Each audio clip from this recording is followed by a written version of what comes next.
नमस्कार, आप सभी का बहुत-बहुत स्वागत है पीएमसी हिंदी चैनल के शो डॉक्टर से पूछो में और मैं हूं आपके साथ हंसिका। आज शुक्रवार है और शुक्रवार को जिस तरह से हम सवाल-जवाब श्रृंखला की शुरुआत करते हैं, आज भी ठीक उसी प्रकार से इस श्रृंखला की शुरुआत करते हैं और ज़्यादा समय ना लेते हुए मैं शुरू करती हूं जिससे कि आपके ज़्यादा से ज़्यादा सवालों के जवाब हम डॉक्टर साहब से जान सकें। तो चलिए स्वागत करते हैं सर का। सर आपका बहुत-बहुत स्वागत है पीएमसी हिंदी चैनल पर। नमस्कार।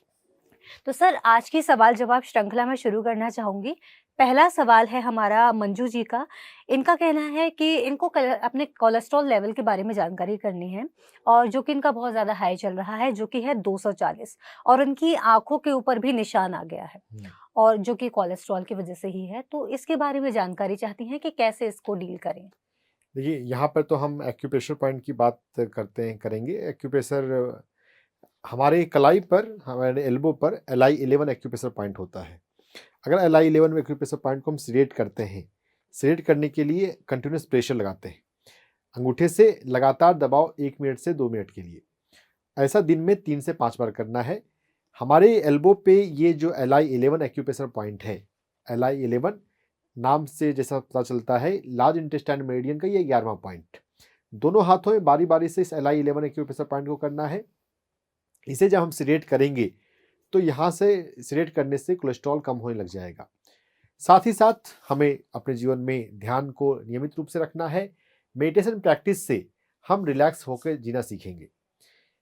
LI11 एक्यूप्रेशर पॉइंट पर काम करने के साथ-साथ हमें ध्यान को अपनाना है। हर दिन 2 बार आँख बंद करके ध्यान में बैठना है। रिलैक्स रहना सीखना है। जब हम रिलैक्स रहेंगे, तभी हमारे बॉडी के इंटरनल ऑर्गन, खासकर लीवर, ठीक ढंग से काम कर सके। अगर लीवर ठीक ढंग से काम कर रहा है, तब कोलेस्ट्रॉल जो है वो नॉर्मल हो सकता है। तो इन सभी मेडिटेशन, LI11 एक्यूप्रेशर पॉइंट और रिलैक्स रहना और अपने भोजन में तेल, घी का प्रयोग कम करना, खासकर सैचुरेटेड फैट। तो जब हम तेल का कम प्रयोग करें, तो हमारी बॉडी में फिर वो कम जाएगा, कम मेटाबॉलाइज करना पड़ेगा लीवर को, तो फिर कोलेस्ट्रॉल कंट्रोल में रह सकता है। सर बहुत-बहुत धन्यवाद इस सवाल के जवाब के लिए। लेकिन मैं आपसे इसी पर और चर्चा करना चाहूँगी क्योंकि कई बार ना हम अभी कई कई सारी वीडियोज़ वायरल हो रही हैं, काफ़ी न्यूज़ चैनल पोस्ट करते हैं कि कोई कलाकार है कि वो परफ़ॉर्म कर रहे हैं, परफ़ॉर्म करते-करते उनको हार्ट अटैक आ गया। एक युवा की वीडियो वायरल हुई थी कि जैसे कि वो चल रहे थे, उनको बस छींक आई है, उसके साथ वो गिरे हैं, उनको हार्ट अटैक आया और उनका उसी मोमेंट देहांत हो गया।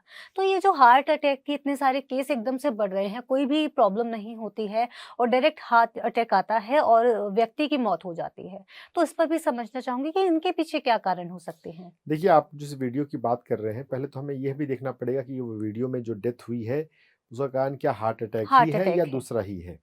देखिए, मेडिकल में प्रैक्टिस है, ट्रेंड है कि ज़्यादातर डेथ को कार्डियक अरेस्ट के नाम से हम डिक्लेयर करते हैं कि हार्ट ने धड़कना बंद कर दिया, उसके कारण से डेथ हुई। अब हार्ट ने धड़कना बंद किया, क्या हार्ट अटैक की वजह से ही धड़कना बंद हुआ या कोई और कारण है, ये डीप समझने की बात है। लेकिन जो जनरल क्वेश्चन है कि हार्ट अटैक ज़्यादा क्यों बढ़ रहे हैं? तो देखिए, हमारे समाज में एक तो हम तनाव से जीवन जी रहे हैं, मुख्य कारण तो मैं इसको मानता हूँ। हाँ, हमारा भोजन भी जो है वो होश में नहीं है। ज़्यादातर लोग खाने के लिए जी रहे हैं, जीने के लिए नहीं खा रहे। तो हमारे भोजन में तो खैर नियमितता, डिसिप्लिन लाने की ज़रूरत है ही। लेकिन उससे ज़्यादा, भोजन से ज़्यादा इम्पोर्टेंट फैक्टर है स्ट्रेस। लोग खुशी से नहीं जी रहे आजकल जीवन। लोग कॉम्पिटिशन की भावना से जीते हैं, दूसरों को दिखाने के लिए जीते हैं। अपने अपने अपने अंतरात्मा की आवाज़ सुनने के लिए हमें जीना चाहिए, खुश रहना चाहिए, तनाव से मुक्त रहना चाहिए। और हमने हार्ट पे भी काफ़ी विशेष चर्चा करी है कि हम हार्ट को हेल्दी कैसे रखें। मैं फिर से आज बता देता हूँ, हमारे हार्ट मेरिडियन हमारी कलाई पर, हमारी छोटी उंगली में आता है। अगर हम छोटी उंगली के टिप्स को लगातार दबाते रहें और छोटी उंगली को, इनफैक्ट पूरी छोटी उंगली को हम मसाज करें और ज़्यादा फोकस टिप्स के ऊपर, अगर हम छोटी उंगली का मसाज करते हैं, अपने हार्ट मेरिडियन का मसाज करते हैं, अगर हमारा हार्ट मेरिडियन एक्टिव रहे, हेल्दी रहे, तो हार्ट अटैक के रिस्क को काफ़ी कम कर देता है। हमें तनाव मुक्त जीवन जीना सीखना होगा, तनाव लेकर पैसा ना कमाएं। ये एक गलत ट्रेंड चल चुका है कि हम पैसे कमाने के लिए जीवन जीते हैं, पैसे को ज़रूरत से ज़्यादा महत्व दे रखा है। पैसे जीवन की उपयोगिता है, बात ठीक है, लेकिन एक्सेसिव मनी के पीछे भागना और तनाव लेकर पैसा कमाना, वो ट्रेंड हमें बदलना होगा। हेल्थ को प्रायोरिटी देना चाहिए। है ना? जब हेल्थ हमें प्रॉब्लम होने लगती है तब हम हेल्थ का केयर करना शुरू करते हैं, ये गलत चीज़ है। हेल्थ को शुरू से हमें केयर करना चाहिए। जब कभी कोई प्रॉब्लम अभी आपको नहीं है, तब भी अपने आप को फिट रखने के लिए, अपने आप को हेल्दी रखने के लिए, अपने आप को मेंटली और फिजिकली दोनों तरह से हेल्दी रखने के लिए आपको योगा और ध्यान और हेल्दी लाइफस्टाइल इनको आजमाना चाहिए। तो अगर हम ध्यान अपना रखते हैं तो हम स्वस्थ जीवन जी सकते हैं, डरने की जरूरत नहीं है। दिक्कत तब आती है कि जब हम हेल्थ को बिल्कुल किनारे रखते हैं।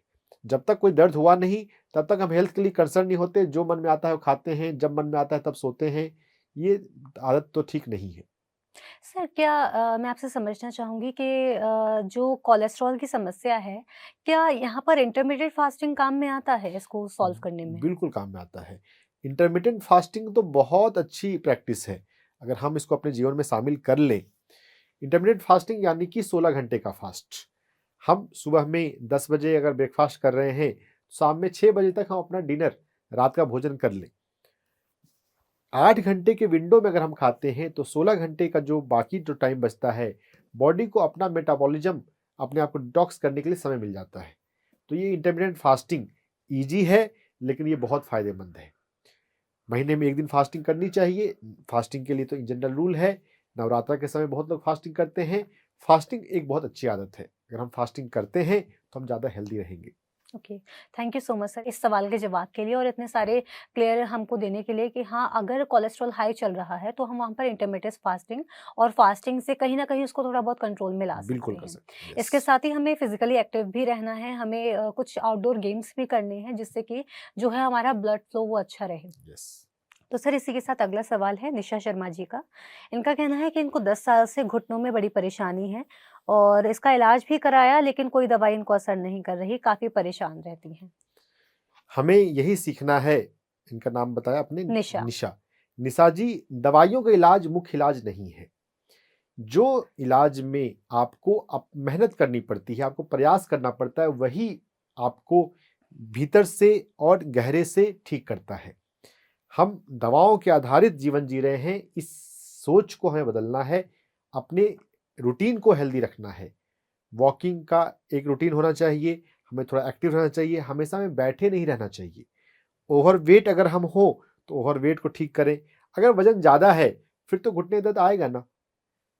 वजन नॉर्मल रखते हुए हम अपने जीवन को जिए, और वजन नॉर्मल होने के बाद भी अगर घुटने में दर्द होता है तो हम अपने लीवर पे काम करें। LV3 एक्यूप्रेशर पॉइंट होता है पैर में, पैर के अंगूठे के पास में। अगर हम उसका मसाज करेंगे तो हमारे सभी जॉइंट्स, हमारे नीज हेल्दी रहेंगे। ये LV3 एक्यूप्रेशर पॉइंट हम दोनों पैर में कर सकते हैं, लेकिन चूंकि लीवर दाहिनी तरफ होता है तो दाहिनी तरफ आपको ज़्यादा करना है। आपको फोटो दिखाया जा रहा है, इसका आप फोटो खींच के रखें या समझ लें अच्छे से, और इसको रेगुलर 2-2 मिनट दिन में 3 बार 5 बार दबाया करें। LV3 एक्यूप्रेशर पॉइंट को दबाने के अलावा हमें LU5 एक्यूप्रेशर पॉइंट, जो कि हमारे हाथ पर आता है, उस पर भी काम करना है। LU5 लंग 5, हम जब हाथ को मोड़ते हैं तो जो एल्बो है, जो आगे का हाथ का हिस्सा है, उस जगह पर है, अंगूठे की लाइन में। इस LU5 एक्यूप्रेशर पॉइंट को मसाज करने पर LV3 और LU5 दोनों ही एक्यूप्रेशर पॉइंट पर ज़्यादातर लोगों को दर्द मिलता है। तो आप दर्द मिल जाता है तो पॉइंट पकड़ में आ गया, उसको मसाज कीजिए 2-2 मिनट के लिए दिन में 3 से 5 बार। LV3 और LU5 इन दोनों एक्यूप्रेशर पॉइंट को जब अगर आप रेगुलर मसाज करेंगे तो आपके घुटने के दर्द को बहुत आसानी से ये ठीक कर देता है। और इसके साथ साथ हम अफर्मेशंस पे काम कर सकते हैं। अफर्मेशंस हम जानते हैं, हम अपने माइंड पे काम करना। सभी बीमारियां मन से होकर ही आती हैं। अगर हमारा मन स्वस्थ है, अगर मन पॉजिटिव है, तो हमारा शरीर भी स्वस्थ रहता है। तो घुटने दर्द के लिए जो अफर्मेशन होगा वो होगा कि मैं जिंदगी में आगे बढ़ रही हूँ, मैं फ्लेक्सिबल हूँ और मैं जिंदगी में आगे बढ़ रही हूँ। घुटने का काम है मुड़ना और आगे की ओर चलना, आगे की ओर बढ़ना। तो अगर हमारे मन में यह विश्वास हो कि मैं आगे नहीं बढ़ पा रही हूँ, तो ये किसी न ये घुटने दर्द के रूप में ट्रांसलेट होता है। तो हम सभी आगे बढ़ते हैं, जितना मेहनत करते हैं उतना आगे बढ़ते हैं। अपने भीतर ये अफर्मेशन दोहराते रहिए कि मैं आगे बढ़ रही हूँ। और आप अपने घुटने को प्यार भी कर सकते हैं। ध्यान से जब हम बाहर आ जाते हैं, बाहर आने के बाद आंखें बंद रखते हुए या आंखें खुला रख के भी अपने घुटनों को अपने हाथों से प्यार से सहलाएं, और उसके बाद अपने घुटने को बोलें कि मैं घुटनों को, अपने घुटनों को प्यार करती हूँ, मैं खुद को प्यार करती हूँ, मैं अपने शरीर को प्यार करती हूँ। जब हम खुद को प्यार करेंगे, जब अपने घुटनों को प्यार करेंगे, तो प्यार में बहुत शक्ति होती है। प्यार से सब हीलिंग हो जाती है और वो घुटना दर्द आपका ठीक होने लग जाएगा। दवाओं पर ना जाएं, ऊर्जा पर और मन पर जाएं। ऊर्जा चिकित्सा और मन चिकित्सा दवाओं वाली चिकित्सा पद्धति से अधिक शक्तिशाली है। हमें यह बात समझनी है और इसका प्रयोग करना है। Thank you so much sir इस सवाल के जवाब के लिए। बढ़ते हैं इसी के साथ अगले सवाल की ओर। अगला सवाल है जया का। इनका कहना है कि इनको अस्थमा की प्रॉब्लम है, जिसका ये जानना चाहते हैं कि क्या एक्यूप्रेशर से इसको हील कर सकते हैं, और इसके साथ ही साइनस की प्रॉब्लम भी है इनको।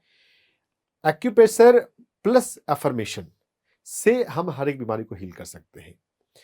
तो यहाँ पे एक्यूप्रेशर पॉइंट अस्थमा के लिए जो आएगा वो तो हाथ में LU5 एक्यूप्रेशर पॉइंट है, लेकिन साथ ही साथ माइंड पे काम करना है। माइंड पे काम ये करना है, हम ये धारणा बना लेते हैं जो कि बचपन में किसी कारणों से बन जाती है, पेरेंट्स के इन्फ्लुएंस में या कुछ परिस्थितियों के कारण।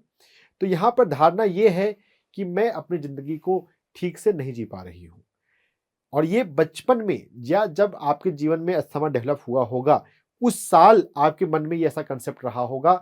तो कितनी बार परिस्थितियां बदल जाती हैं, सब सिचुएशन ठीक हो गई हैं, लेकिन माइंड में जो कि कंसेप्ट बैठा हुआ है, तो शरीर उस बीमारी को पकड़े हुए है। तो हमें इस कंसेप्ट को डालना है, दोहराना है कि मैं खुलकर जिंदगी जी रही हूं, मैं अपनी स्वतंत्र हूं, मैं जो करना चाहती हूं वो मैं कर सकती हूं, अपनी जिंदगी जीने में मैं स्वतंत्र हूं। इस अफर्मेशन को बोलना है एक्यूप्रेशर पॉइंट पे काम करते हुए। LU5 अभी हमने घुटने दर्द के लिए देखा था, वही अस्थमा में भी काम आता है। दोनों हाथ में इस LU5 एक्यूप्रेशर पॉइंट को मसाज करना है। आपको फोटो भी दिखाया जा रहा है, इस फोटो को समझ लें। एल्बो पर, कोहनी पर ये LU5 एक्यूप्रेशर पॉइंट है, बाहर की तरफ, अंगूठे की तरफ। समझकर आप इसे दबाएंगे, आपको दर्द मिलेगा, और दर्द रोज दबाते जाएंगे, दर्द धीरे धीरे कम होता जाएगा। जैसे जैसे LU5 एक्यूप्रेशर पॉइंट पे दर्द कम होता है, आप पाएंगे कि आपका अस्थमा ठीक हो रहा है। आपको इन्हेलर, आपको पफ की जरूरत नहीं पड़ेगी। रेगुलर काम करेंगे एक्यूप्रेशर प्लस अफर्मेशन, तो हीलिंग हो जाती है। सर LU5 यानी कि लंग का ये पॉइंट है, और यस, क्योंकि अस्थमा में हमारे लंग्स इफेक्ट होते हैं, तो इस वजह से हम जब LU5 पर काम करेंगे तो हमारे लंग्स और हेल्दी हो जाएंगे और अस्थमा में राहत मिलेगी। राइट। तो सर इसके साथ ही इन्होंने साइनस की भी अपनी प्रॉब्लम बताई है, उसके बारे जी, में जानना चाहूंगी, हाँ, साइनस को कैसे डील करें। साइनस के लिए जल नीति एक बहुत अच्छा प्रयोग है। जल नीति के लिए किसी योग प्रशिक्षक शुरुआत में चाहिए। एक बार हम योग, किसी योगा जानने वाले पर्सन या कोई ऐसा व्यक्ति जिसने कभी जल नीति किया हो, क्योंकि पहली बार हम यूट्यूब देखकर ना करें। बहुत लोग यूट्यूब पर देख के करने लग जाते हैं, लेकिन जब जल नीति हम समाप्त करते हैं तो बाद में जो आपके इस नेजल कैविटी में कोई पानी रुकना नहीं चाहिए, नहीं तो फिर वो कभी कभी तकलीफ देता है। तो अगर वो पानी हम निकाल देते हैं, जो कि एक बार सीखना पड़ेगा, तो एक बार सीख लेंगे तो उसके बाद फिर तो ये, जैसे हम हर रोज ब्रश करते हैं, वैसे हर दिन अब 10 मिनट समय लगाकर जल नीति कर सकते हैं। अगर कुछ दिन जल नीति कर लेंगे तो ये साइनोसाइटिस को ठीक करने में बहुत फायदेमंद है। और जल नीति के साथ साथ अनुलोम विलोम प्राणायाम, ये साइनस के लिए बहुत अच्छा होता है। तो ये दो प्रयोग करेंगे तो साइनसाइटिस में फायदा हो जाएगा। Thank you so much sir इस सवाल के जवाब के लिए। आशा करते हैं जया जी आपको आपके सवाल का जवाब मिल गया होगा, और इसके साथ ही आप अस्थमा पर काम करने के लिए LU5 पर काम करें, और साइनस पर काम करने के लिए आपको अपना जो है जल नीति, जैसे कि सर ने बताया, एक अच्छे योग प्रशिक्षक से बात करके आप एक बार जल नीति सीख लें, उनके निगरानी में एक बार कर लें, उसके बाद आप घर पर भी कर सकते हैं। आशा करते हैं आप इन सभी चीज़ों को इस्तेमाल करेंगे, इन सभी को अपने जीवन में उतारेंगे और बहुत जल्दी हील हो जाएंगे। इसी के साथ बढ़ते हैं अगले सवाल की ओर। अगला सवाल है भावना जी का। इनका कहना है कि इन्होंने 2020 से पहले सोनोग्राफी करवाई थी, जिसमें लिवर में हाइड्रेट सिस्ट थी, और काफ़ी टाइम हो गया है जिसको, और इसके साथ ही बोलना चाहती हैं कि जानना चाहती हैं कि कोई मेडिसिन है क्या इसके लिए, जो कि हम हमेशा ही नो डॉक्टर नो मेडिसिन को प्रेफर करते हैं। सो इनका मेडिसिन का है, मेडिसिन के बारे में जानना चाहती हैं, और क्या ये भी जानना चाहती हैं कि क्या इसके लिए ऑपरेट करना पड़ता है, और इसके साथ ही इनको कोलाइटिस की प्रॉब्लम है, काफ़ी टाइम से 20 से 25 साल से प्रॉब्लम है, डॉक्टर से ट्रीटमेंट भी लिया था लेकिन उससे कोई राहत इनको नहीं मिली, और इसके साथ ही इनको वॉशरूम भी जाना पड़ता है 2 से 5 बार दिन में, और इसके साथ ही बहुत ज़्यादा वीक भी हो गए हैं ये। देखिए, अब हाइड्रेटेड सिस्ट की जो बात करके किया है इन्होंने, अब वो पुरानी मामला हो गया है। अगर अभी कोई प्रॉब्लम नहीं है तो उस फैक्टर को भी इग्नोर करें, वो ज़्यादा। लेकिन मेडिकल पैराडाइम में तो सर्जरी ही बोलते हैं, वहाँ पे मेडिसिन से तो कोई इसका सॉल्यूशन है नहीं। हाइड्रोटिड सिस्ट एक टेपवॉर्म इन्फेक्शन है। अब लीवर में वो टेपवॉर्म पहुंच गया है, इन्फेक्शन हो गया, उसने सिस्ट बना लिया है। अब उस सिस्ट को मेडिसिन से डिसॉल्व नहीं किया जा सकता, सर्जरी करते हैं। लेकिन यहाँ पर एक नेचुरोपैथी के अंदर एक लीवर क्लिंज एक काफ़ी पॉपुलर हुआ है। डॉक्टर पीयूष सक्सेना एक मुंबई के नेचुरोपैथ हैं, उन्होंने काफ़ी पॉपुलर किया है। तो उस लीवर क्लिंज के सिस्टम में एक पारासाइट क्लिंज का मेथड भी होता है, लेकिन सभी नेचुरोपैथ जानने वाले इस मेथड को नहीं करते हैं। आप अगर आपको इसका इलाज कराना ही है तो आप किसी ऐसे नेचुरोपैथ को ढूंढें जो पारासाइट क्लिंज के मेथड को जानते हो। डॉक्टर पीयूष सक्सेना की किताब फ्री में अवेलेबल है, आप उसको पढ़ सकते हैं। लेकिन जो करना होगा वो तो एक सुपरविजन में ही, किसी एक्सपर्ट के सुपरविजन में ही करना चाहिए पहली बार। जो कोलाइटिस की बात करी है, कोलाइटिस देखिए हमारे पेट की जो भी बीमारियां होती हैं, वैसे तो शरीर की हर एक बीमारियों में डॉक्टर खादर वली कहते हैं कि हमारे माइक्रोबायोम को हेल्दी करना बहुत ज़रूरी है, और पेट की बीमारियों तो में ज़रूर। तो कोलाइटिस में जब आपको बार बार लूज मोशन हो रहा है, दस्त जाना पड़ रहा है, तो यहाँ पे समझने की ज़रूरत है कि ऐसा क्यों हो रहा है। कोलोन बड़ी आंत में पेरिस्टाल्सिस बढ़ गई है, वो पेरिस्टाल्सिस जो है वो रिदमिक नहीं है, रेगुलर नहीं है। तो यहाँ पे आपको दही और मिलेट का खमीर, ये दो माध्यम हैं जिसके माध्यम से हम अपने माइक्रोबायोम को हेल्दी बना सकते हैं। तो घर की बनी हुई दही का सेवन करना है, और 5 मिनट्स खमीर। 5 मिनट्स आप एक बार अमेजोन पे देखिएगा। जौ, बाजरा, रागी, ये सभी जो मोटे अनाज होते हैं, इनके परिवार के ये 5 मिनट्स हैं। ये वो जौ, बाजरा, रागी भी मिलेट्स की कैटेगरी में आते हैं, लेकिन 5 मिनट्स स्पेसिफिक 5 मिनट्स हैं। बार्नयार्ड, ब्राउन टॉप, फॉक्सटेल, कोदो, लिटिल। लिटिल मिलेट को हिंदी में कुटकी कहते हैं, बार्नयार्ड को सांवा कहते हैं, सांवा भी कहते हैं। तो ये 5 मिनट्स की खमीर, इनका चावल या आटा नहीं, जैसे वह भी थोड़ा बहुत फायदा करेगा, लेकिन सबसे ज़्यादा फायदा करेगा खमीर, क्योंकि जब फर्मेंट करते हैं तो उसमें विटामिन B12 बनाने वाले बैक्टीरियाज आ जाते हैं। तो हमारी बॉडी में हेल्दी बैक्टीरियाज का भी बहुत बड़ा रोल है। बिना हेल्दी बैक्टीरियाज के हमारा डाइजेशन या बॉडी का कोई भी फंक्शन प्रॉपर नहीं चल सकता। ये बहुत इंटरेस्टिंग बात है, बहुत लोगों को पता नहीं होगा, मेडिकल वाले जानते हैं। जब दस्त लगता है तो बॉडी में हेल्दी बैक्टीरिया लाने के लिए लैक्टोबैसिलस के टैबलेट दिए जाते हैं, या बोला जाता है कि आप घर की दही खा लेना, क्योंकि हेल्दी बैक्टीरिया चाहिए। तो हेल्दी बैक्टीरिया अगर आएगा तो आपका पेट ठीक रह पाएगा। तो मिलेट खमीर खाएं, 5 मिनट्स का खमीर। एक्यूप्रेशर पॉइंट में भी हम काम कर सकते हैं। SP9 एक्यूप्रेशर पॉइंट होता है हमारे पैर में, घुटने के अंदर की तरफ। SP9 एक्यूप्रेशर पॉइंट पैंक्रियाज से जुड़ा हुआ है, स्प्लीन से जुड़ा हुआ है। इस पॉइंट पर दर्द काफी मिलता है, तो इस पॉइंट को आपको थोड़ा सावधानी से बनाना है, सावधानी से दबाना है। इस पॉइंट पर दबाने में आपको दर्द मिलेगा, लेकिन आपको धीरे धीरे दबाना है। अचानक से जोर से मत दबा दीजिएगा, नहीं तो बहुत दर्द हो जाता है। खुद से दबाइए, सबसे अच्छा है ना। अपना एक्यूप्रेशर हम खुद से करना सीखें, आत्मनिर्भर बनने में। PMC पर या आध्यात्मिकता में, बुद्ध की टीचिंग में आत्मनिर्भरता पे बहुत जोर है, अप दीपो भव। तो खुद से एक्यूप्रेशर करेंगे तो वह भी आत्मनिर्भरता की ओर हमें ले जाता है। तो SP9 एक्यूप्रेशर पॉइंट को खुद से दबाना सीखें। दोनों पैर में दबाएंगे, दोनों पैर पे दर्द मिलेगा। इसको कभी भी दबा सकते हैं। एक बार में लगभग 2 मिनट्स का समय देना है, ऐसा दिन में 3 बार से 5 बार का समय देंगे। ज़्यादा भी देना चाहें तो दे सकते हैं। रेगुलर दबाएंगे SP9 एक्यूप्रेशर पॉइंट को, तो ये आपकी कोलाइटिस को ठीक करने लग जाएगा। पॉइंट्स बहुत सारे हैं, जो सबसे एक महत्वपूर्ण एक्यूप्रेशर पॉइंट है उस पर बताया जा रहा है। साथ ही साथ अपने खान पान पे भी कंट्रोल करना है। सर, क्या यहाँ पर कोई साइकोसोमेटिक रीजन है इन दोनों समस्याओं का? बिल्कुल 100% साइकोसोमेटिक रीजन है। साइकोसोमेटिक रीजन हर जगह पर है। तो कोलाइटिस जो है, यहाँ पर क्या हो रहा है कि मोशन लगते हैं। तो स्ट्रेस एक कॉमन फैक्टर होता है। स्ट्रेस और साथ में ये भाव कि मैं जिंदगी को जीने में सक्षम नहीं हूं, जो जितना काम मेरे ऊपर आ गया है उतना काम मैं ठीक से नहीं कर पा रहा हूं। तो खुद से प्यार करने का भी यहाँ जरूरत है। खुद से प्यार करना और तनाव को कम करना। तो अगर तनाव को कम करेंगे तो कोलाइटिस भी ठीक होगा। तनाव का रोल हर बीमारी में है। तो और तनाव को कम करने के लिए हम यहाँ पर योग निद्रा बताते हैं। यूट्यूब पर आपको मेरी आवाज़ में योग निद्रा मिल जाएगा। आप यूट्यूब पर जाकर टाइप कीजिएगा डॉक्टर एस रंजन योग निद्रा, उस 18 मिनट की योग निद्रा को कर सकते हैं। अगर आप कोई योगा क्लास ज्वाइन करते हैं तो आपको योगा के टीचर भी योग निद्रा करा सकते हैं। ज़्यादातर योग शिक्षक जो है योग निद्रा कराते हैं। एक बार आप सीख लीजिए, बाकी आप जब सीख जाएं तो आप खुद से भी कर सकते हैं। बहुत लोग रिकॉर्डिंग पसंद करते हैं, तो रिकॉर्डिंग पसंद हो आपको तो रिकॉर्डिंग के थ्रू करें। तो योग निद्रा रेगुलर करने से तनाव कम होता है, और तनाव कम होता है, आप रिलैक्स होना सीखते हैं, तो आपकी कोलाइटिस ठीक होगी। मेडिकल में कोलाइटिस की बहुत अच्छी प्रोग्नोसिस नहीं है, लेकिन जब हम जो बातें आपको यहाँ पर बताई गई हैं, इन सभी का आप प्रयोग करेंगे तो आपकी कोलाइटिस गारंटीड ठीक होगी।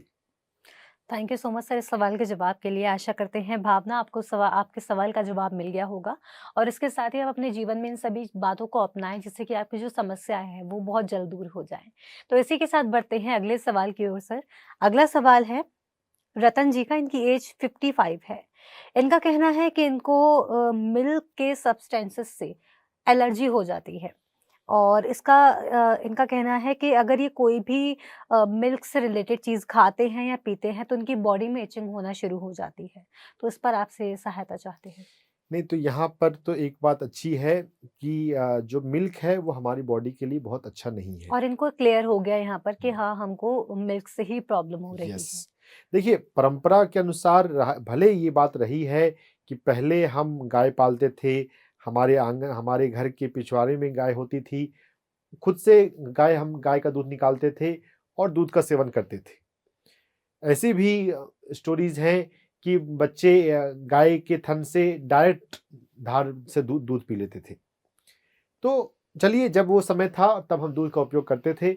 अब तो हम दूध को पैकेट में बंद करते हैं, हम उसको पास्चराइज करते हैं, हम उसको स्टोर करते हैं, और बहुत जगह पे ऐसे भी रिपोर्ट्स हैं कि दूध की डिमांड तो बहुत है और उतना दूध तो हो नहीं रहा, तो इतना फिर दूध आ कहाँ से रहा है? यानी कि दूध को आर्टिफिशियल दूध को बनाया जा रहा है, तो दूध की क्वालिटी को कंट्रोल चेक करना मुश्किल है। तो ऐसे सिचुएशन में दूध हमारी बॉडी के लिए सुटेबल नहीं है, यह बात जगह जगह पे आई है। कई सारी डॉक्यूमेंट्री, माँ का दूध एक डॉक्यूमेंट्री फिल्म है, आप देखिएगा, हिंदी में डॉक्यूमेंट्री फिल्म है, तो पता चलेगा कि जो दूध है, हम एक कोई भी जीव है वो अपनी माँ का दूध उसके लिए सुटेबल होता है। जब तक हम छोटे बच्चे के रूप में माँ का दूध हमने पिया, तब तक दूध हमें चाहिए था। अब हम दूसरे जानवर का दूध पिए, ये कोई जरूरी नहीं है। आपको चलिए एलर्जी हो रही है तो आप सजग हो रहे हैं, जिनको एलर्जी नहीं भी हो, हर रोग में अगर हम दूध के सेवन को अगर बंद कर देते हैं तो पाया गया है कि रिजल्ट बेहतर आते हैं। देखिए, as a doctor, as a scientist, मेरा काम है कि रिजल्ट किससे अच्छे आए। बहुत लोग परंपरा का उदाहरण देते हैं कि हम तो परंपरा से दूध लेते आए हैं, बिना दूध के मैं जी नहीं सकता। चलिए ठीक है, अगर आपको कोई हेल्थ प्रॉब्लम नहीं है और आपकी चॉइस है, हर एक व्यक्ति अपना जीवन अपने ढंग से जीने के लिए स्वतंत्र है। लेकिन अगर किसी को हेल्थ प्रॉब्लम हो रही है और उसके डाइट में, उसके फूड में अगर मिल्क या मिल्क प्रोडक्ट है, और मिल्क प्रोडक्ट को बंद कर देने से अगर हेल्थ अच्छा होता है, तो हमें अच्छे हेल्थ को एंजॉय करना चाहिए ना। तो मिल्क तो आप बंद ही कर दें। बहुत शौक है तो सोयाबीन से, कोकोनट से भी दूध और उसके जैसे आइटम कई सारे बनते हैं। थोड़ा सा आपको यूट्यूब से देखकर सीखना पड़ेगा, या डिफरेंट उसके कोर्सेज भी होते हैं। वेगान milk, soya milk, coconut milk, तो अगर खाना ही है तो आप वैसा व्यंजन बनाकर खा सकते हैं। जो एनिमल मिल्क है उसको अवॉइड करें तो ही बेहतर है। मेरा तो आपसे यही रिक्वेस्ट रहेगा कि आप मिल्क के प्रोडक्ट के सेवन को बंद कर दें, आप ज़्यादा बेहतर हेल्थ एंजॉय करेंगे।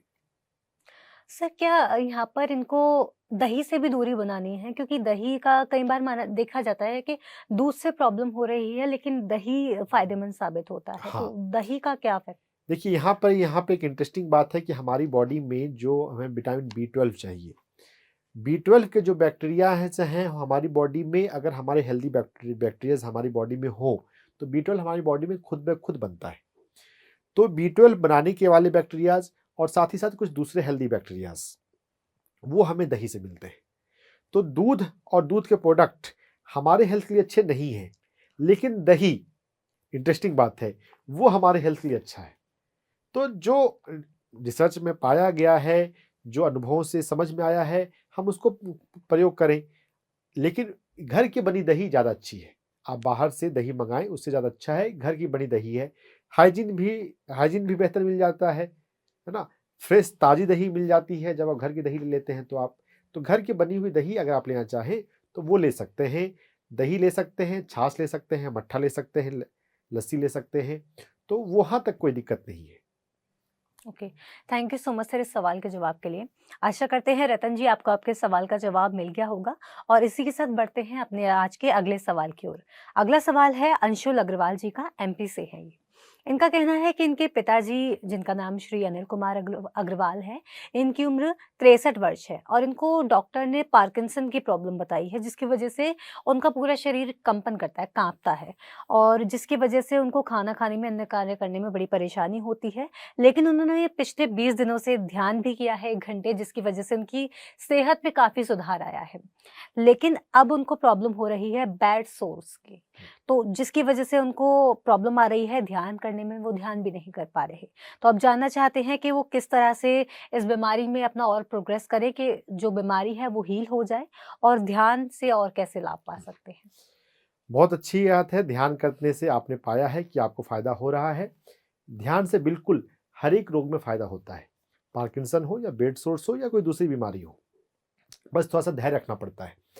अब यहाँ पे आपने बात करी है पार्किंसन की, कंपन की, तो पार्किंसन में जो HT3 एक्यूप्रेशर पॉइंट हमारे हाथ पे है, उस पर हम काम करते हैं तो हमें उससे हेल्प मिलता है। HT3 acupressure point heart meridian का तीसरा एक्यूप्रेशर पॉइंट है। हम कलाई को जब मोड़ रहे हैं एल्बो को, तो ये आगे की तरफ, फोर आर्म की तरफ यहाँ पर है, जॉइंट पे और छोटी अंगुली के लाइन में। तो इस HT3 एक्यूप्रेशर पॉइंट पे दर्द नहीं मिलता है, लेकिन फिर भी आपको यहाँ पर मसाज करना है और दोनों हाथों में करना है। सभी एक्यूप्रेशर पॉइंट्स पे दर्द नहीं मिलते। दर्द नहीं भी मिले तो भी आप बस मसाज करते रहिए। और कंपन की कोई भी तकलीफ होती है, उससे पृथ्वी प्राण की कमी है। तो पृथ्वी प्राण की कमी को दूर करने के लिए प्रकृति में थोड़ा समय बिताना चाहिए, पेड़ पौधों के साथ और पृथ्वी के साथ, मिट्टी के साथ। अगर संभव हो तो बेयरफुट वॉकिंग अगर कर सकें, या वॉकिंग भी हेल्प करेगा। तो जितना प्रकृति के साथ रहेंगे उतना हेल्प करेगा। बेड सोर्स की आपने जो बात बताई, तो बेड सोर्स को कम करने के लिए हम SP6 एक्यूप्रेशर पॉइंट पे काम करते हैं। हमारे पैर में SP6 एक्यूप्रेशर पॉइंट टखने के 4 अंगुल ऊपर होता है। हमारा जो एंकल है अंदर की तरफ, एंकल से 4 अंगुल ऊपर SP6 एक्यूप्रेशर पॉइंट है। इससे हमें सीडेट करना है। देखिए, एक्यूप्रेशर में टोन और सीडेट का थोड़ा ध्यान रखना पड़ेगा। टोन करते हैं तो हम मसाज करते हैं, दबाते हैं, छोड़ते हैं। लेकिन जब हम सीडेट करते हैं तो हम लगातार दबाव दे कर रखते हैं। कंटिन्यूअस प्रेशर देने से, लगातार दबाव रखने से वो सीडेट होता है। तो SP6 एक्यूप्रेशर पॉइंट जो पैर में है, पैर में एंकल से 4 अंगुल ऊपर, इस SP6 को हमें सीडेट करना है, लगातार दबाव दे के रखना है। दोनों ही पैर में SP6 को सीडेट करना होगा। 1 मिनट, 1.5 मिनट आप जब सीडेट कर लिया है, उसके बाद आप यहाँ पे लाल रंग लगा के छोड़ सकते हैं। लाल रंग भी सीडेशन करने में हेल्पफुल होगा। तो SP6 को सीडेट करेंगे तो ये बेड सोर्स को ठीक करने में फायदेमंद कर सकता है। और बाकी बेड सोर्स का जो जनरल मैनेजमेंट्स है कि आप हवा वाले मैट्रेस लगा सकते हैं, जिससे थोड़ा बहुत भी हिलने डुलने से वो सोर्स ना बने। और उनको फ्रीक्वेंट बेसिस पे अगर हम उनको बैठाएं, थोड़ा अगर बैठा के रखें तो ज़्यादा अच्छा है। फ्रीक्वेंट इंटरवल पे उनको बैठाना चाहिए ताकि बेड सोर्स ज़्यादा ना बने। थोड़ा सा टाइम देना पड़ेगा। जब कोई बीमार होता है परिवार में, थोड़ा टाइम देना पड़ता है, लेकिन बीमारी को दूर किया जा सकता है, कम किया जा सकता है। और ध्यान में अब जो आपने जो पूछा है कि ध्यान में और किस तरीके से हम इसको ठीक कर सकते हैं। देखिए, ध्यान को सिर्फ मैकेनिकल तरीके से मत सोचें। ध्यान के माध्यम से हमारे भीतर बुद्धि और विवेक का विकास होता है। ध्यान के माध्यम से हम अपनी आत्मा के ज़्यादा नज़दीक आते हैं, अपनी आत्मा की उपस्थिति के प्रति सजग बनते हैं। तो अगर मेंटली साउंड है, क्वेश्चन आंसर कर सकते हैं, तो एक सवाल यह भी किया जा सकता है कि मुझे जीवन में सीखना क्या है। अपने ध्यान में जब ध्यान रेगुलर कर रहे हैं, आधे घंटे से ऊपर का ध्यान अगर रेगुलर हो रहा है, तो ध्यान की एक लत लग गई है, ध्यान का प्रभाव आ रहा होगा, मन शांत हो रहा होगा। तब ये सवाल सोने से पहले पूछ सकते हैं कि मुझे जीवन में सीखना क्या है। यह जो स्वास्थ्य समस्या है, पार्किंसन है, बेड सोर्स है या कोई भी हेल्थ कंडीशन हो, इस बीमारी में मुझे सीखना क्या है।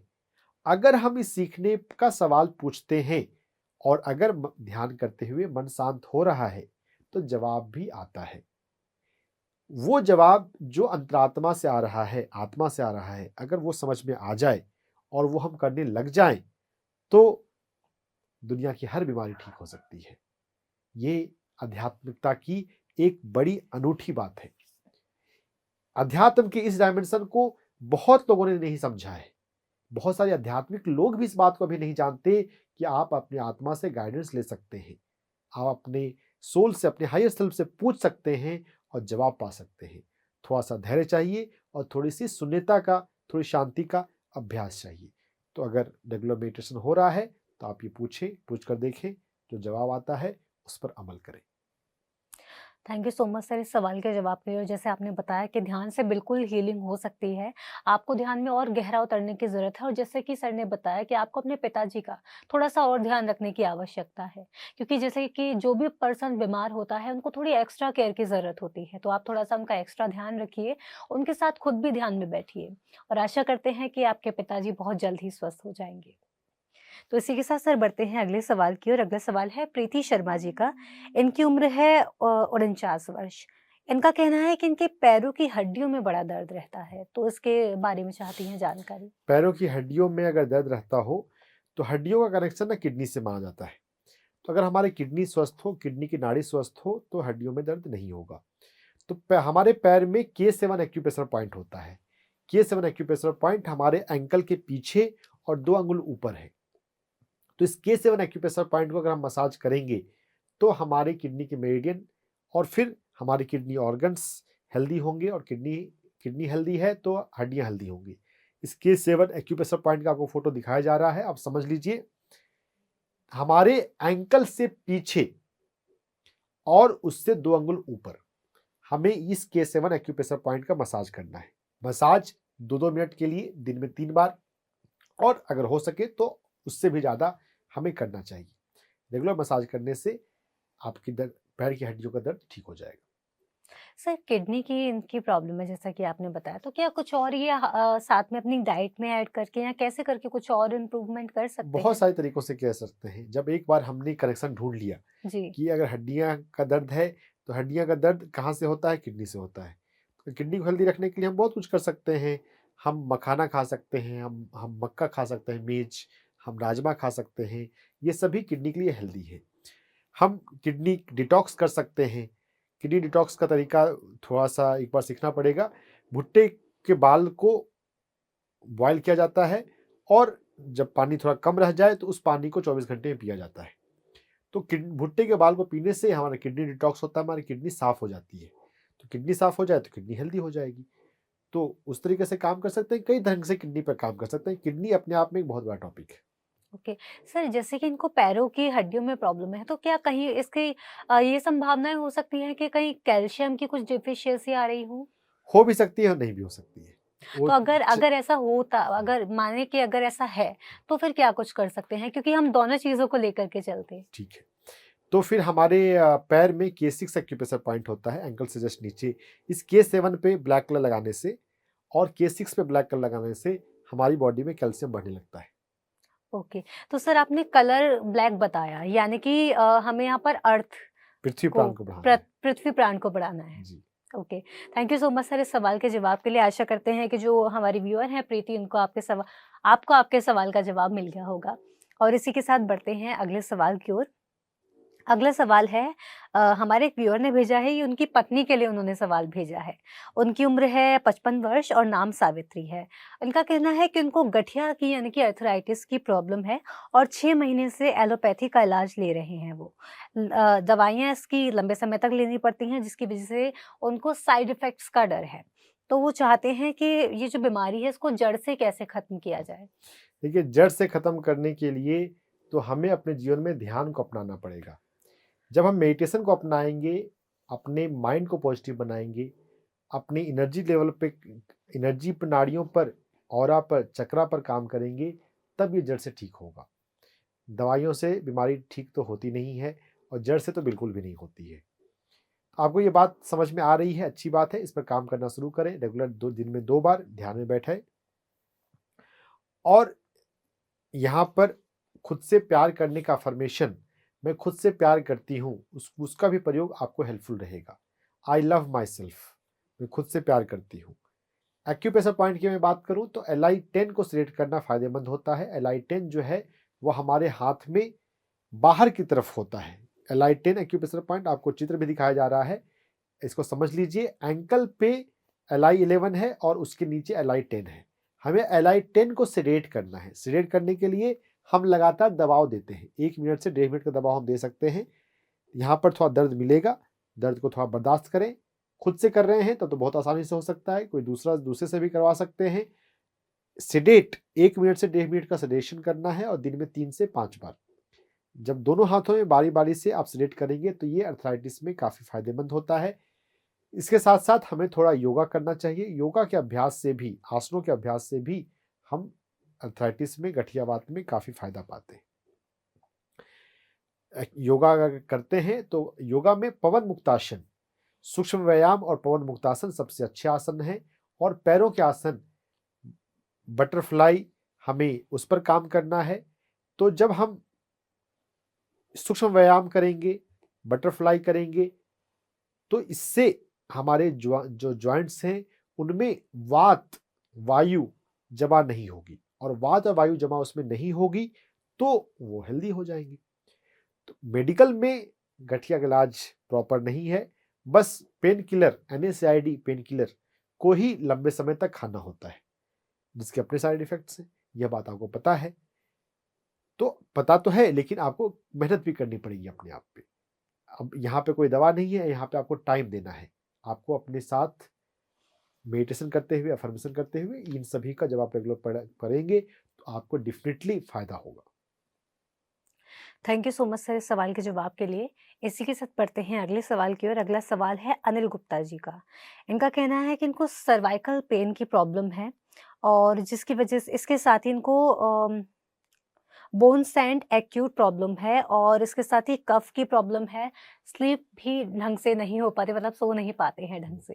तो इस सिचुएशन में इनको क्या करना चाहिए? इन्होंने कई सारी प्रॉब्लम इन्होंने लिखी है, तो यहाँ पर जो कफ की प्रॉब्लम है पहले हम उस पर बात कर लें, क्योंकि अगर कफ की प्रॉब्लम कंट्रोल नहीं होगी तो इसके कारण से भी नींद डिस्टर्ब हो सकती है ना। खांसी बार बार आ रही हो तो अब खांसी जो है 2 तरह की खांसी होती है, सूखी खांसी और बलगम वाली खांसी। तो वैसे तो इन्होंने नहीं लिखा है, लेकिन मैं दोनों का उपचार बता देता हूँ। अगर सूखी खांसी हो तो LU5 एक्यूप्रेशर पॉइंट पे काम करना है, अगर बलगम वाली खांसी हो तो PC5 एक्यूप्रेशर पॉइंट पे काम करना है। PC5 को हमें सेडेट करना है। बलगम वाली खांसी हो, अगर हमारी खांसी में कभी कभी कुछ बलगम निकलता है तो PC5 एक्यूप्रेशर पॉइंट हमारी कलाई पर, कलाई की लाइन से 4 अंगुल नापने के बाद 4 अंगुल के डिस्टेंस पर सेंटर में जो पॉइंट है वो होता है PC5, pericardium 5। Pericardium 5 acupressure point को हमें सेडेट करना है, लगातार दबाव देके रखना है।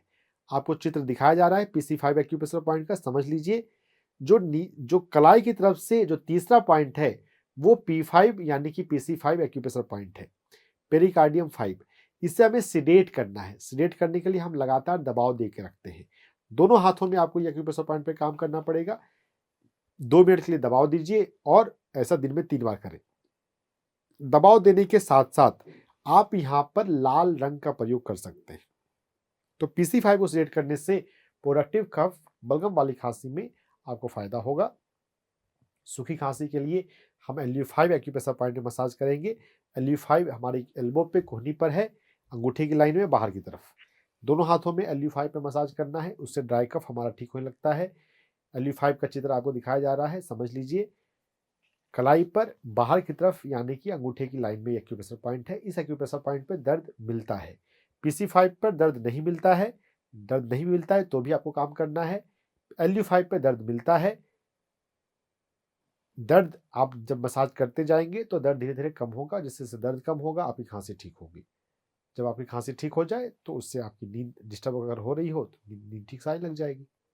सर इसके साथ ही इन्होंने एक प्रॉब्लम अपनी और लिखी है सर्वाइकल पेन की।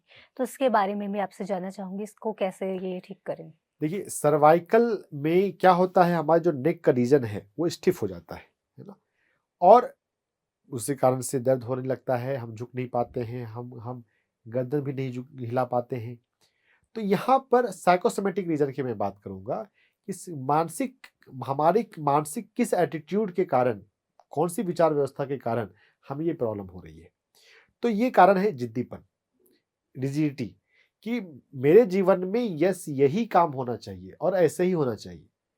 जीवन जो है वो फ्लो है, एक बदलाव है ना, हमें हमेशा लाइफ में बदलते हुए सिचुएशन को, परिस्थितियों को स्वीकार करना चाहिए। लेकिन जो लोग बदलती हुई परिस्थिति को स्वीकार नहीं करते हैं, जो लोग अपनी बातों पे अड़े रहते हैं, जिद्दी रहते हैं, वैसे लोगों में सर्वाइकल की प्रॉब्लम ज्यादा देखी गई है।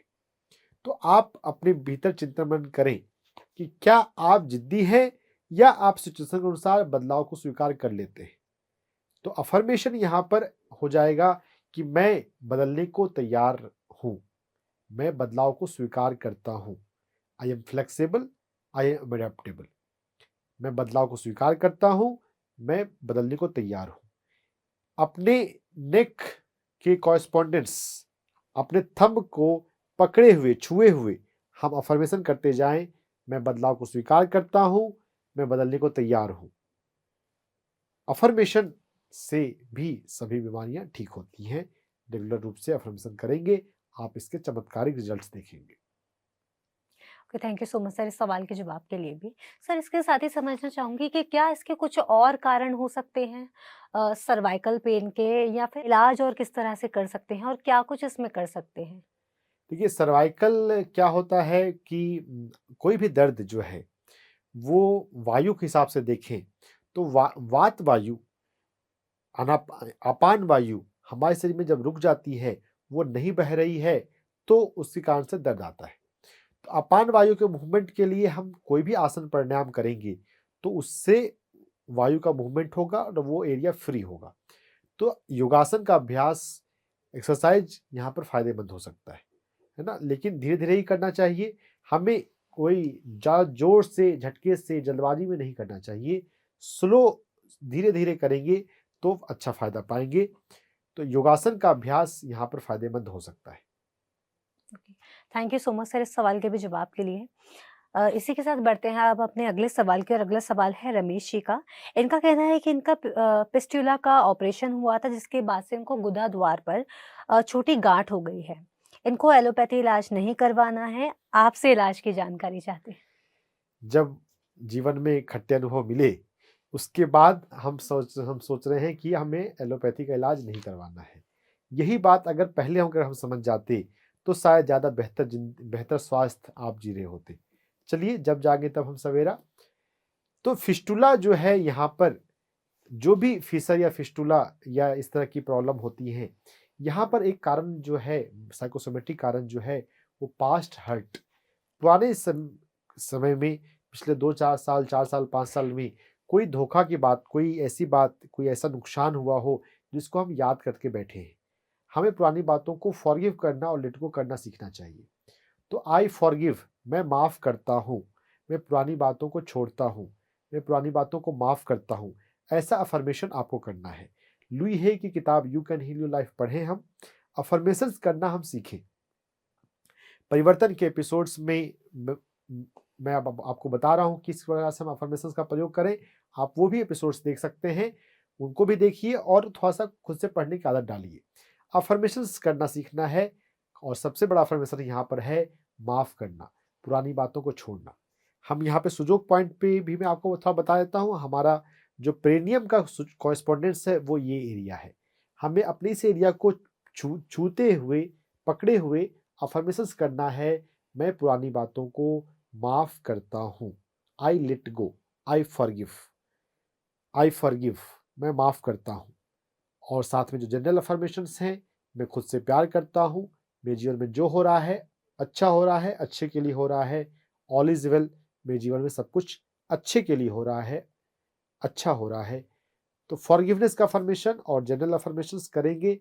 साथ में सुजो कॉरेस्पॉन्डेंस जो है, हमारे मिडिल फिंगर और रिंग फिंगर के बीच के एरिया को, इस एरिया को थोड़ा जेंटल मसाज करेंगे रेगुलर रूप से।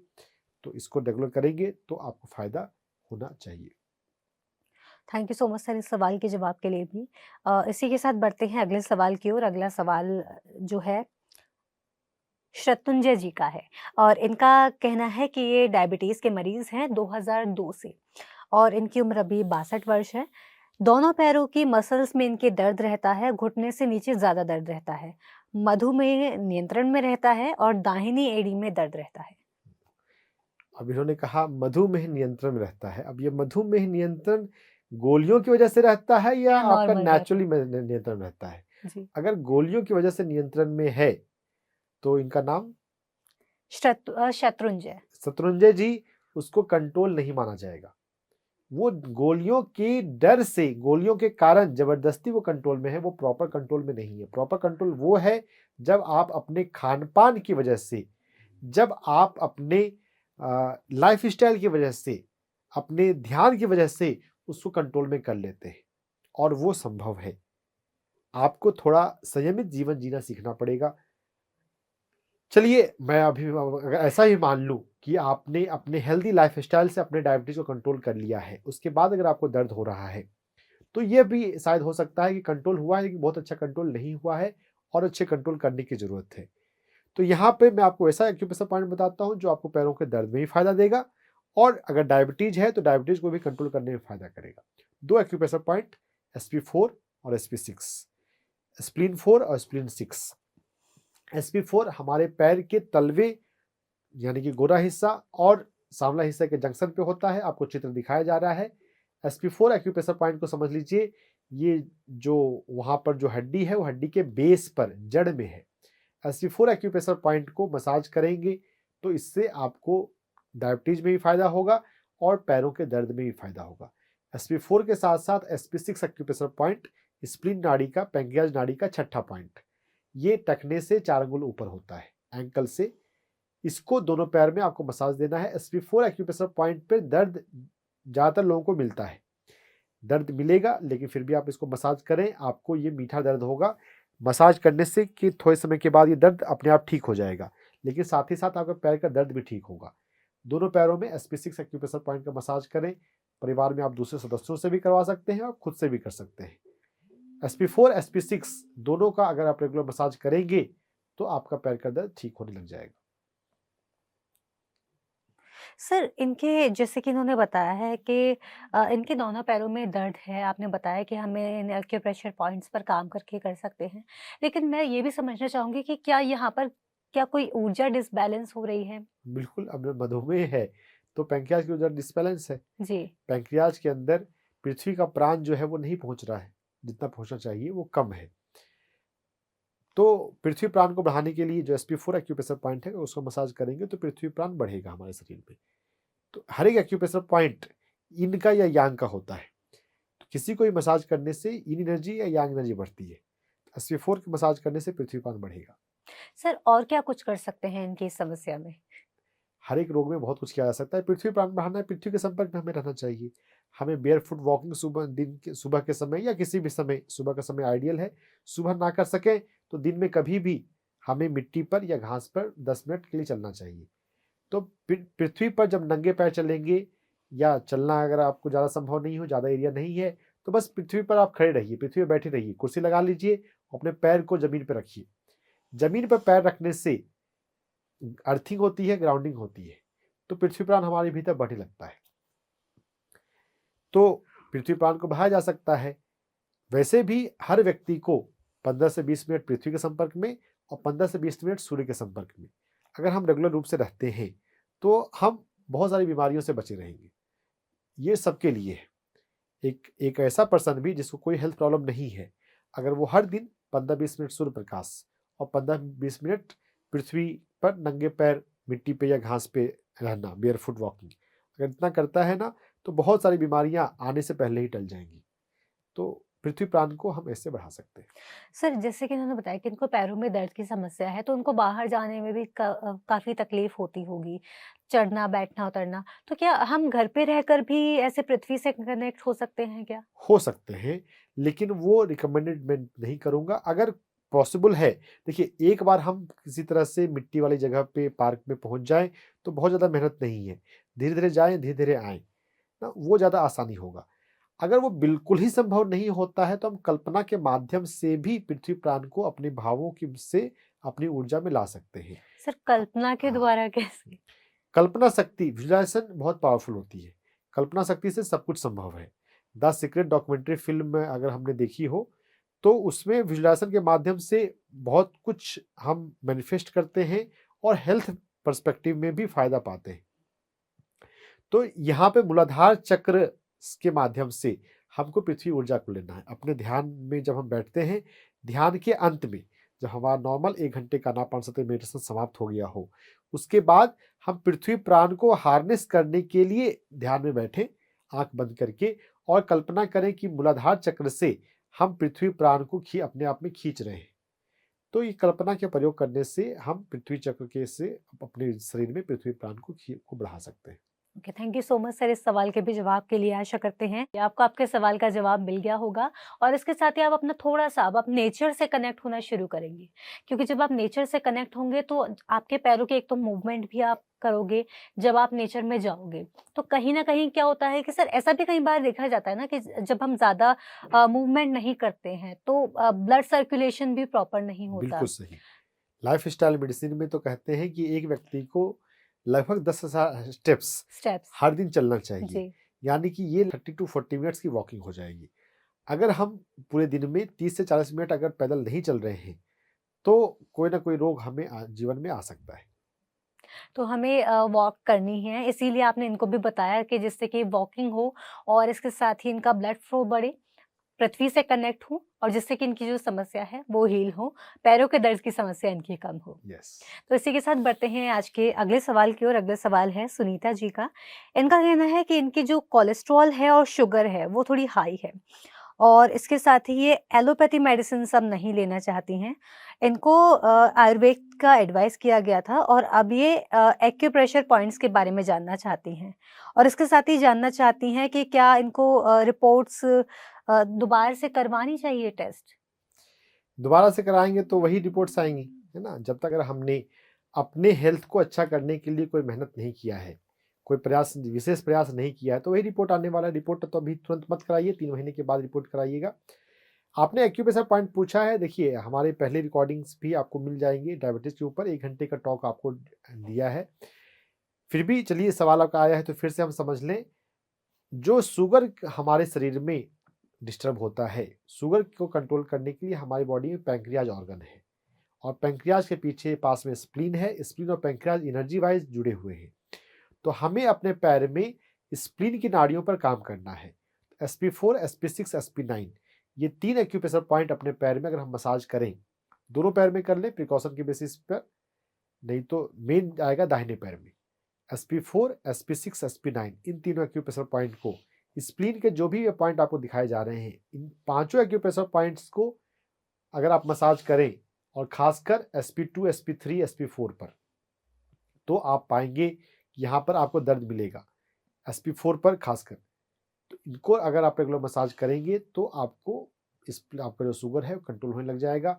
SP4 के साथ साथ SP6 हमारे पैर में एंकल से 4 अंगुल ऊपर होता है। SP6 का मसाज करना है। SP6 के साथ साथ हमें SP9 एक्यूप्रेशर पॉइंट का मसाज करना है, जो घुटने पर अंदर की तरफ होता है। SP9 एक्यूप्रेशर पॉइंट का मसाज करने पर आपको सबसे ज़्यादा दर्द मिलेगा। लेकिन दर्द मिले या ना मिले, आपको सभी एक्यूप्रेशर पॉइंट्स पे काम करना है। SP9 पे थोड़ा ज़्यादा काम करना है। SP9, SP6, SP4, SP3 इन सभी एक्यूप्रेशर पॉइंट को मसाज करेंगे तो आपका शुगर कंट्रोल में रहेगा।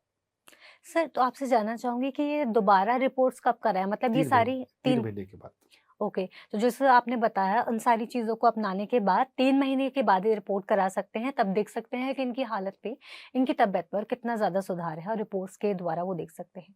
तो सर इसी के साथ अब ये और समझना चाहूँगी कि इसमें ये और क्या कुछ कर सकती हैं? डायबिटीज़ में तो हम बहुत कुछ कर सकते हैं। हम खुश रहना सीख सकते हैं। डायबिटीज़ जो होता है, हमारी ज़िंदगी में खुश की कमी होती है तो डायबिटीज़ होता है। अगर हम साइकोसोमेटिक रीज़न पे जाएँ, तो जीवन में खुशी का भाव, प्यार का भाव, ये डायबिटीज़ बनता है। अब बोलेंगे कि हाँ, मैं तो बहुत खुश रहती हूँ। देखिए, एक है परिस्थितियों को मन मारकर स्वीकार करना और फिर खुश होना एक है प्राकृतिक रूप से खुश होना। और प्राकृतिक रूप से खुश होने के लिए ध्यान का रोल बहुत ज़रूरी है।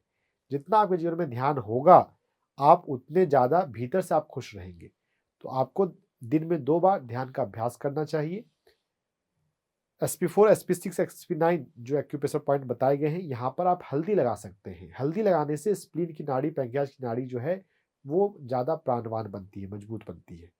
तो SP4, SP6, SP9 इन तीनों पर आप पीला रंग लगाएं। तो ध्यान, रेगुलर मेडिटेशन, रेगुलर अफर्मेशन करने से आप डायबिटीज को फायदे में ला सकते हैं। अफर्मेशन में को हम अलग से भी कर सकते हैं, मिरर वर्क के माध्यम से। आईने के सामने जब भी आप जाते हैं, अपने आप को देखते हुए बोलें, मैं खुद को प्यार करती हूँ, मैं खुद से प्यार करती हूँ, मैं अपने शरीर से प्यार करती हूँ, मैं अपने हेल्थ से प्यार करती हूँ। हम अपने हेल्थ का केयर तब करते हैं जब हमारी रिपोर्ट्स गड़बड़ आती है। ये तरीका सही नहीं है। हमें अपने हेल्थ से प्यार हमेशा करना चाहिए, हर दिन करना चाहिए, अपने हेल्थ का बेस्ट केयर करना चाहिए। जब हम अपने हेल्थ से प्यार करेंगे तो हम उसका बेस्ट केयर करेंगे। सिर्फ रिपोर्ट का इंतजार नहीं करेंगे, पहले से ही हम पता करेंगे कि बेस्ट कैसे किया जाता है। तो जब हम खुद से प्यार करते हैं, मेडिटेशन में बैठते हैं, एक्यूप्रेशर करते हैं, तो डायबिटीज को कंट्रोल करना मुश्किल नहीं है। बिना दवा भी डायबिटीज को ठीक किया जा सकता है। Thank you so much sir इस सवाल के भी जवाब के लिए। और आज के जितने भी सवाल थे आपने सभी का जवाब दिया, उसके लिए मैं आपको धन्यवाद कहना चाहूँगी। और जो हमारे व्यूअर्स को इनसे बहुत ज़्यादा सहायता मिली होगी। इसके साथ ही जिनके जो व्यूअर्स हैं जिन्होंने अपने सवाल हमें नहीं भेजे हैं, उनकी लगभग सेम समस्या है। तो मुझे लगता है कि उनको भी काफ़ी इसमें राहत मिली होगी। तो सर इसके साथ ही जाते-जाते मैं आपसे एक टिप जानना चाहूँगी हमारे दर्शकों के लिए, जो आप एक छोटी-सी कोई टिप दें, जिससे कि अब सर्दियों का मौसम भी है, तो उसको ध्यान में रखते हुए कि अपना ध्यान कैसे करके रखें? देखिए, सर्दियों का मौसम है, धूप अच्छी लगती है, जी, धूप में हमें बैठना चाहिए। हर व्यक्ति को हर दिन या हर दिन समय ना निकाल सके तो हम हफ्ते में 5 दिन आपको आधे घंटे के लिए धूप में ज़रूर बैठना है। और धूप में बैठ रहे और अगर आँख बंद करने का मौका है, तो आँख बंद करके थोड़ा-सा ध्यान करें, है ना? ध्यान करते हुए हम सूर्य की ऊर्जा से, ध्यान में तो हम कॉस्मिक ऊर्जा से जुड़ ही जाते हैं, ब्रह्मांड की ऊर्जा से। सूर्य की में रोशनी में अगर ध्यान कर रहे हैं तो सूर्य की रोशनी से भी जुड़ जाएंगे। और अगर सूर्य से जुड़ जाएं, ध्यान में हम ब्रह्मांड से जुड़ जाएं, हमारे पास पर्याप्त ऊर्जा हो, तो हम बीमार पड़ेंगे क्या? और अगर कोई बीमार पड़ चुके हैं तो बहुत जल्दी ठीक भी होने लग जाएंगे। हर बीमारी को ध्यान की ऊर्जा से ठीक किया जा सकता है, यह गांठ बांध के रखें। और ध्यान की ऊर्जा के साथ साथ अभी सर्दियों का मौसम है, तो सूर्य की ऊर्जा का भी हम लाभ उठाएं। आधे घंटे के लिए हम सनलाइट में बैठें। सर बहुत-बहुत धन्यवाद इस जानकारी के लिए। और इसी के साथ अब वक़्त हो चला है आज के इस एपिसोड को विराम देने का। तो सर एक बार फिर आपको धन्यवाद देना चाहूँगी। आपका बहुत-बहुत धन्यवाद, अपना कीमती समय देने के लिए। थैंक यू जी। तो दर्शकों इसी के साथ आज के इस एपिसोड में तो इतना ही, लेकिन फिर भी आपके मन में कोई सवाल है आपके हेल्थ से रिलेटेड, तो आप अपना सवाल हमें ज़रूर भेजें। हमारा जो कॉन्टैक्ट नंबर है, हमारा व्हाट्सएप नंबर आपकी टीवी स्क्रीन्स पर फ्लैश हो रहा है। इस नंबर पर आप अपना सवाल भेजें और ध्यान रहे, जब भी आप अपना सवाल भेजें तो अपनी समस्या अपने शब्दों में ज़रूर लिख कर के भेजें, ना कि जो टर्म आपको डॉक्टर के द्वारा बताया गया हो। और अपनी समस्या को इस तरह से मेंशन करें कि जो आपको सबसे पुरानी समस्या है, उसको सबसे पहले लिखें, उसके बाद जो समस्या होने लगी फिर उसके बाद जो समस्या होने लगी उसको। इस तरह से आप अपनी समस्या भेजेंगे तो उसका निदान देना, उसका इलाज आप तक पहुँचाना हमारे लिए थोड़ा-सा आसान होगा। और इसके साथ ही अब लेती हूँ आपसे आज्ञा। लेकिन आप कहीं मत जाइए, हम फिर मिलेंगे आपसे डॉक्टर से पूछो के एक और एपिसोड के साथ। तब तक के लिए मुझे दीजिए आज्ञा। आप देखते रहिए पीएमसी हिंदी चैनल। नमस्कार।